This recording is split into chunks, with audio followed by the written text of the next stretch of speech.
Okay, നമ്മളിപ്പം പഠിക്കുന്ന topic diagram based reasoning ആണ്. ഓക്കെ, ഈ ടൈപ്പ് ക്വസ്റ്റ്യൻ നമ്മൾ ചെയ്യാൻ വേണ്ടിയിട്ട് ഒരു പ്രത്യേക ഒരു പ്രത്യേക ഇക്വേഷനോ പ്രത്യേക മെത്തേഡോ ഇല്ല. കാരണം ഓരോ വർഷം ചോദിക്കുന്ന ഡയഗ്രം ഡിഫറെൻ്റ് ആയിരിക്കും. ഓക്കെ, അപ്പോൾ ഈ വർഷം ചോദിച്ചു ഡയഗ്രം ആയിരിക്കില്ല, നെക്സ്റ്റ് ഇയറിൽ ചോദിക്കും. അപ്പം ഒരുപാട് ക്വസ്റ്റ്യൻസ് ഒന്നും ഈ ഏരിയയിൽ ചോദിക്കാറില്ല, ഒന്നോ രണ്ടോ ക്വസ്റ്റ്യൻ മാക്സിമം. ഓക്കെ, അപ്പം ഈ ഡയഗ്രം ബേസ്ഡ് റീസണിങ് നമുക്ക് ചെയ്യാൻ പറ്റുന്ന കാര്യം ഇതുവരെ UPSC ചോദിച്ച ക്വസ്റ്റ്യൻസ് എന്തൊക്കെയാണെന്ന് പരിചയപ്പെടാം. ഓക്കെ, അതെങ്ങനെ സോൾവ് ചെയ്യാമെന്ന് പഠിക്കാം. ഓക്കെ, അപ്പം നമുക്കൊരു ഐഡിയ കിട്ടും എങ്ങനെയാണ് ഈ ഒരു ക്വസ്റ്റ്യൻ ഫ്രെയിം ചെയ്യുന്ന ഒരു ഐഡിയ കിട്ടും. ഓക്കെ, പക്ഷേ എൻ്റയർലി ഡിഫറെൻറ്റ് ക്വസ്റ്റ്യൻ ആണ് ചോദിക്കുക, ഡിഫറെൻറ്റ് ഡയഗ്രം ആയിരിക്കും നെക്സ്റ്റ് ഇയറിൽ ചോദിക്കുക. സോ നമുക്ക് ഇതുവരെ ചെയ്തത് നമ്മളൊന്ന് ചെയ്ത് പ്രാക്ടീസ് ചെയ്യാം. ഓക്കെ, എന്നിട്ട് നമുക്ക് അതെന്ത് ചെയ്യാം, പുതിയൊരു പ്രോബ്ലം എങ്ങനെയാണ് വരുന്നത് ഹാൻഡിൽ ചെയ്യാം. Okay, fine. അപ്പോൾ നമുക്ക് സ്റ്റാർട്ട് ചെയ്യാം. Question 1 നോക്കാം. Consider the 4 each pyramid given below, namely A, B, C, D, representing 4 different countries. Which one of the indicate the declining population? Fine. അപ്പം നമ്മൾ ചെറിയ ക്ലാസ്സിലൊക്കെ കാർട്ടീഷ്യൻ സിസ്റ്റം പഠിച്ചിട്ടില്ലേ? കാർട്ടീഷ്യൻ സിസ്റ്റം, അതേപോലെ എന്താണ് കാർട്ടീഷ്യൻ സിസ്റ്റം? 2 dimension അല്ലെ, എക്സും വൈയും mark ചെയ്തിട്ട് അതിൻ്റെ അകത്ത് ഗ്രാഫ് വരയ്ക്കുന്ന പ്രോസസ്സാണ് അല്ലേ. എക്സും വൈയും മാർക്ക് ചെയ്യും 2 dimensionനകത്ത്. 3 dimension എന്ന് പറയുമ്പോൾ ഒരു Z ഡയറക്ഷൻ കൂടെ വരും. ഓക്കെ, ഒരു Z കൂടെ വരും. അപ്പം സാധാരണ നമ്മൾ ഗ്രാഫ് കാണാറുണ്ട്. ഗ്രാഫിൻ്റെ അകത്ത് എന്താണ് വരിക? X y. സോ ഒരു പോയിന്റ് ഉണ്ടെങ്കിൽ അതെന്തായിരിക്കും? എക്സിൻ്റെ അകത്തുനിന്ന് ഒരു പർട്ടിക്കുലർ ഡിസ്റ്റൻസ്, ഓക്കെ, വൈയുടെ അകത്തുനിന്ന് പർട്ടിക്കുലർ ഡിസ്റ്റൻസ്. ഓക്കെ, അങ്ങനെയാണ് നമ്മൾ ഗ്രാഫിൽ മെഷർ ചെയ്യുക. അപ്പം ഇതിനെല്ലാത്തിനും ഒരു യൂണിറ്റ് ഉണ്ടാവും അല്ലെ. എക്സ് സെന്റിമീറ്ററിലായിരിക്കും, വൈ എന്തായിരിക്കും മീറ്ററിലായിരിക്കും. അങ്ങനെയൊക്കെയാണ് നമ്മൾ ഗ്രാഫിന്റെ ഇത് ചെയ്യുക. ഇവിടെ നോക്കാം, ഇവിടെ അതേപോലെ ഒരു ഗ്രാഫ് തന്നിട്ടുണ്ട്. ഓക്കെ, ഗ്രാഫാണിത്. പെർസെൻറ്റേജ് ഇൻ ഏജ് ക്ലാസ് ആണ് ഇവിടെ. പെർസെൻറ്റേജ് ഓഫ് ഏജ് ക്ലാസ് ആണ്. ഇതെന്താണ്? ഏജ് ആണ്, മേലോട്ട് ഏജ് ആണ്. ഓക്കെ, ഈ ക്വസ്റ്റ്യൻ നിങ്ങൾക്ക് ഫെമിലിയർ ആയിരിക്കും. നമ്മൾ ജോഗ്രഫിയിൽ ഏജ് പിരമിഡ് പഠിക്കുന്നില്ലേ? ഓക്കെ, ആ ഒരു സംഭവമാണ് ഇവിടെ തന്നത്. അപ്പം ജോഗ്രഫിയിൽ ഏജ് പിരമിഡ് പഠിക്കുന്ന സമയത്ത് നമുക്കറിയാം ഇതിങ്ങനെ ഒരു മാർക്കിങ് വരും അല്ലെ. ഇത് ആക്ച്വലി മെയിൽ ആയിരിക്കും, ഇത് ഫീമെയിൽ ആയിരിക്കും. ഓക്കെ, നമ്മൾ കണ്ട് പരിചയമുള്ള സാധനമാണ്. സോ ഇത് മെയിൽ ആയിരിക്കും, ഇത് ഫീമെയിൽ ആയിരിക്കും. അപ്പം താഴേന്ന് മേലോട്ടാണ് ഏജ് പോകുന്നത്. സോ ഏറ്റവും ബോട്ടത്ത് എന്തായിരിക്കും? ന്യൂ ബോൺസ് ആയിരിക്കും. 0 മുതൽ മേലെ ഏറ്റവും ഹൈറ്റിൽ എന്തായിരിക്കും? കുറെ പ്രായം ചെന്നവരായിരിക്കും. സോ താഴേന്ന് മേലേക്ക് എന്ത് പോകുന്നു? ഏജ് പോകുന്നു. പെർസെൻറ്റേജ് ഏജ് ക്ലാസ് എന്താണ്? ഇത് മെയിൽ, ഇത് ഫീമെയിൽ. അപ്പം സോ ഇവിടെ എന്താണ് ചോദിച്ചിരിക്കുന്നതെന്ന് പറഞ്ഞു കഴിഞ്ഞാൽ representing for figure which one of the following declining population. Okay, എന്താണ് ഡിക്ലൈനിങ് പോപ്പുലേഷൻ എന്നുള്ള ഐഡിയ ആണെങ്കിൽ നമുക്ക് ഇത് ചെയ്യാം. ഡിക്ലൈനിങ് പോപ്പുലേഷൻ എന്ന് പറഞ്ഞു കഴിഞ്ഞാൽ പിന്നെ ചെറിയ ഏജ്, അതായത് കുട്ടികളുടെ എണ്ണം കുറയുന്ന ഒരു സിറ്റുവേഷൻ ആണ് ഡിക്ലൈനിങ് പോപ്പുലേഷൻ അല്ലെ. വലിയ മുതിർന്ന ആൾക്കാരുടെ എണ്ണം കൂടുതലും ഇപ്പോൾ പുതുതായിട്ട് ഉണ്ടാകുന്ന കുട്ടികളുടെ എണ്ണം കുറഞ്ഞു വരികയാണെങ്കിൽ അത് ഡിക്ലൈനിങ് പോപ്പുലേഷൻ ആയിരിക്കും. സോ ഓക്കെ, അപ്പം ഈ ഗ്രാഫിന്റെ അകത്ത് എവിടെയാണെന്ന് നോക്കാം.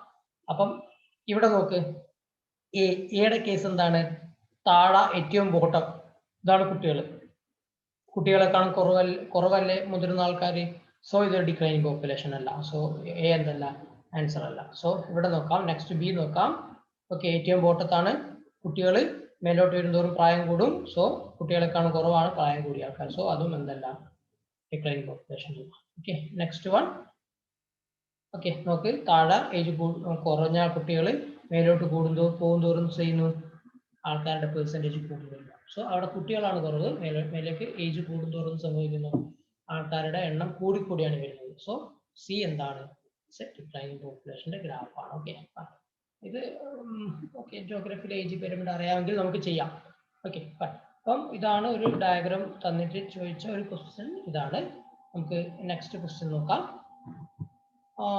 Study the following figure. A person goes from A to B, always moving to the right or downward along the lines. How many different routes can be adopted? Okay, അപ്പം എന്താണ് ചെയ്യുന്നത്?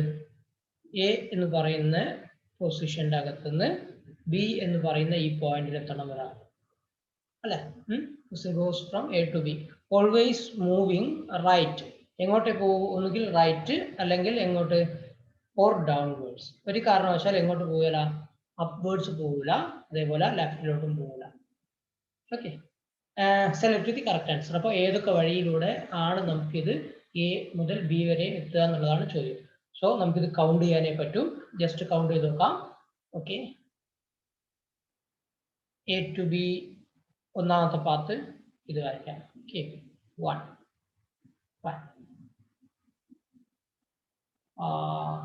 2.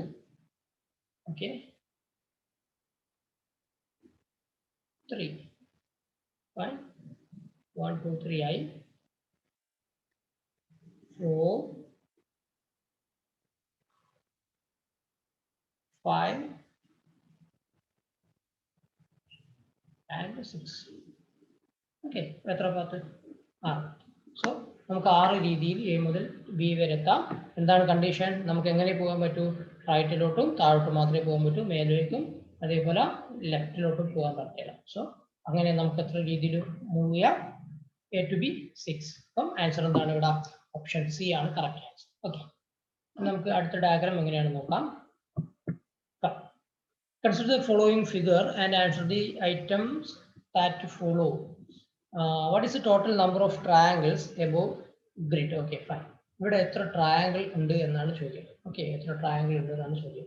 അപ്പം ഇവിടെ നമുക്ക് ഇക്വേഷൻ ഒന്നും അപ്ലൈ ചെയ്യാൻ പറ്റില്ല, കാരണം ഇവിടെ കോമ്പിനേഷൻ. ഓക്കെ, ഇവിടെ ഈ ഒരു പൊസിഷനിൽ എന്താണ്?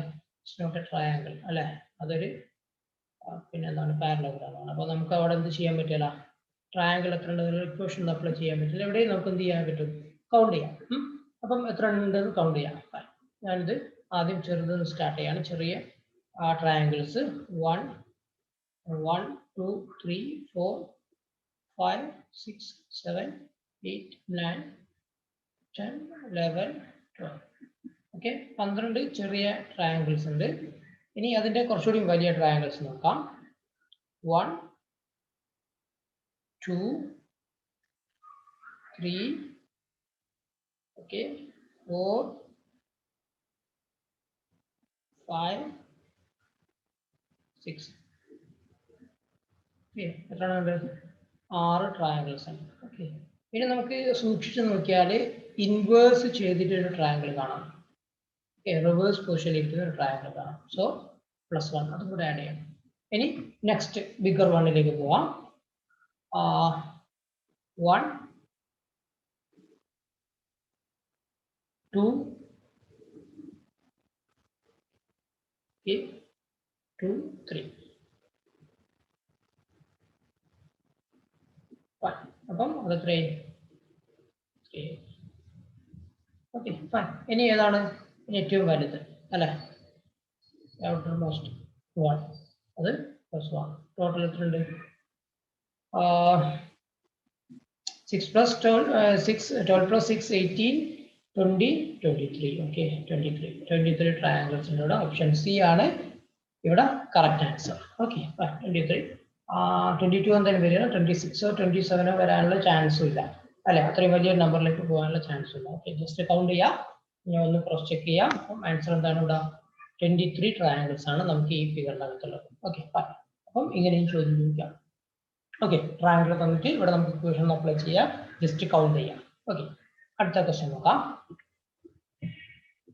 Okay, consider the figure given below and answer the items that follows.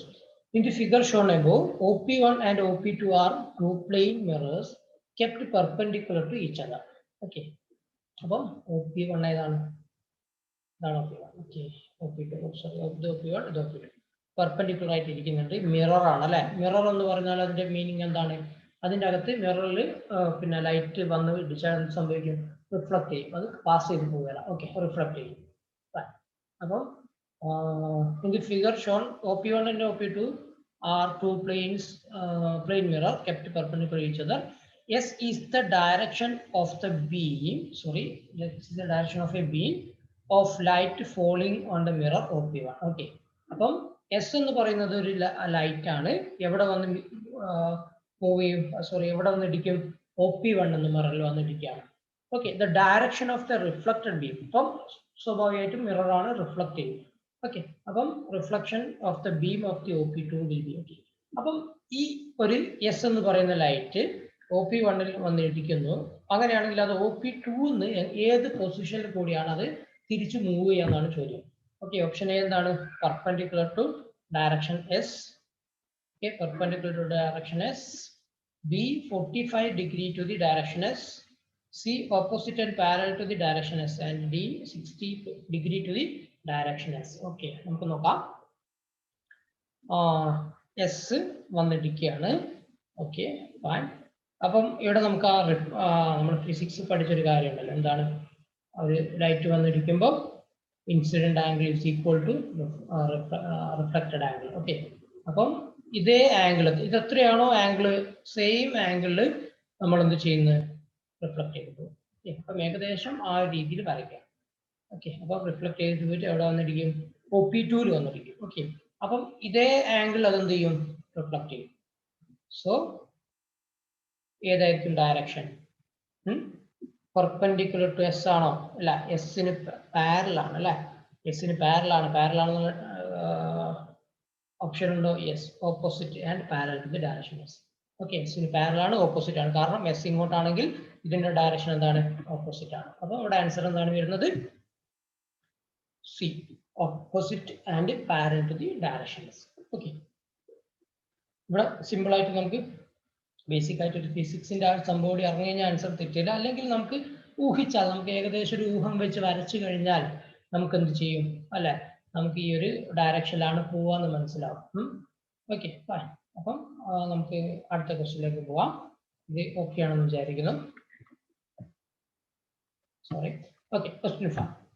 Consider the following figure and answer the item that follows. Okay, what is the minimum number of different colors required to point the figure given below such that no two adjacent regions have the same color? Okay, what is the minimum number of different colors, okay, required to paint to figure? Appo paint cheyana.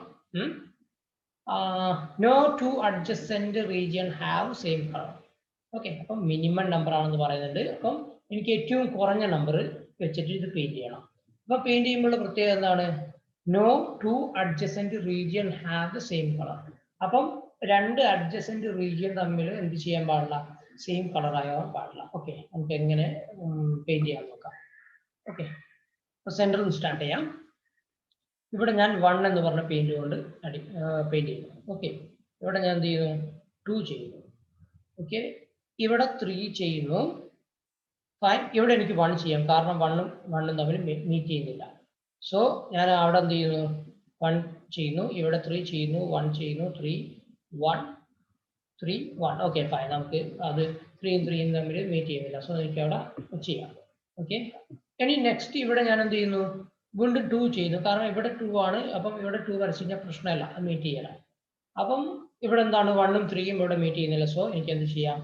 1 3 1 3 1 3 1 3. അപ്പൊ എന്താണ്?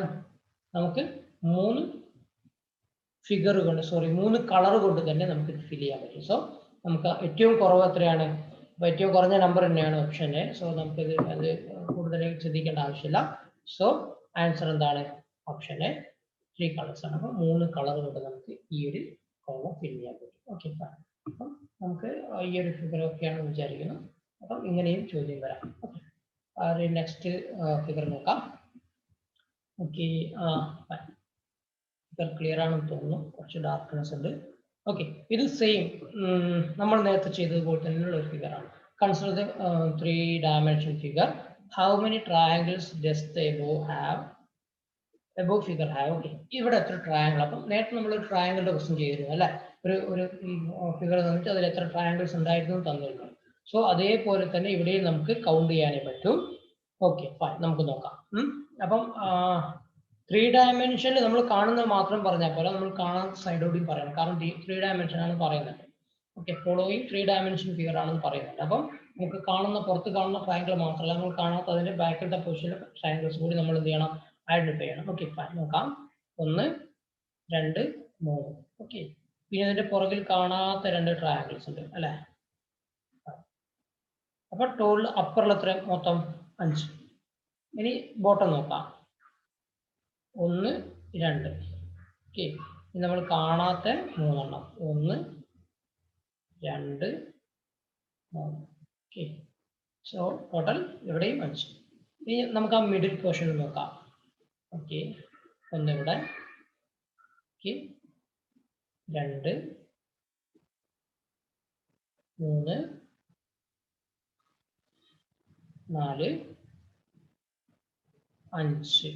Okay, അതേപോലെ തന്നെ ഇതിന്റെ പുറകിലും എത്ര ഉണ്ടാവും? 1 2 3 4 5. Okay, അപ്പം middle എത്ര? Total 10. അപ്പൊ 10 പ്ലസ് 5 പ്ലസ് 5 ടോട്ടൽ എത്രയാ? 20. ഓക്കെ, അപ്പം എത്ര ട്രയാങ്കിൾസ് അവിടെ ഉണ്ട്? ഓപ്ഷൻ ബി 20 ട്രയാങ്കിൾസ് അവിടെ ഉണ്ട്. Okay, fine. അപ്പം ഇത്ര ക്ലിയർ ആണെന്ന് വിചാരിക്കുന്നു. അപ്പം 20 ട്രയാങ്കിൾസ് നമുക്ക് കൗണ്ട് ചെയ്യാൻ പറ്റും. അപ്പം ഇവിടെ നമുക്ക് എന്ത് ചെയ്യാനേ പറ്റൂ? ക്വസ്റ്റ്യൻ കാര്യങ്ങളൊന്നുമില്ല, ജസ്റ്റ് ഒന്ന് ഒബ്സർവ് ചെയ്യുക, കൗണ്ട് ചെയ്യുക. കൗണ്ട് ചെയ്യുമ്പോൾ റിപ്പീറ്റ് ചെയ്യാതെ സൂക്ഷിക്കുക. Okay, fine. ഓക്കെ, അപ്പം ഇതുപോലെ ഇനിയും ഫിഗറുകൾ, ഇനിയും എന്തുണ്ട്, ഡയഗ്രാംസ് ക്വസ്റ്റ്യൻ പേപ്പറിൽ കാണാം, വർക്ക്ഔട്ട് ചെയ്യാം. ഇതേപോലെ ഇതന്നെ ചോദിക്കാൻ ചാൻസ് ഇല്ല, റിപ്പീറ്റ് ചെയ്ത ആൻസർ ക്വസ്റ്റ്യൻ ചോദിക്കാറില്ല. അപ്പം ഇതേപോലെ ഇതിൻ്റെ ഒരു ഡിഫറെന്റ് ഫോം നമുക്ക് അടുത്ത വർഷത്തെ ക്വസ്റ്റ്യൻ പേപ്പറിൽ പ്രതീക്ഷിക്കാം. അപ്പം നമുക്ക് എന്ത് ചെയ്യാം? പിന്നെ പ്രാക്ടീസ് ചെയ്യുക. അപ്പം വന്നത് ഒന്ന് പ്രാക്ടീസ് ചെയ്യുക, എന്നിട്ട് പുതിയ ഫിഗർ ആയിരിക്കും, അതെന്ത് ചെയ്യാം? നമുക്ക് ഈ ഒരു മെത്തേഡ് തന്നെ വെച്ചിട്ട് നമുക്ക് പിന്നെ സോൾവ് ചെയ്യാം. ഓക്കെ, അപ്പം ഡയഗ്രാം ബേസ്ഡ് റീസണിങ് നമുക്ക് ഇവിടെ വൈൻഡപ്പ് ചെയ്യാം. Okay, thank you.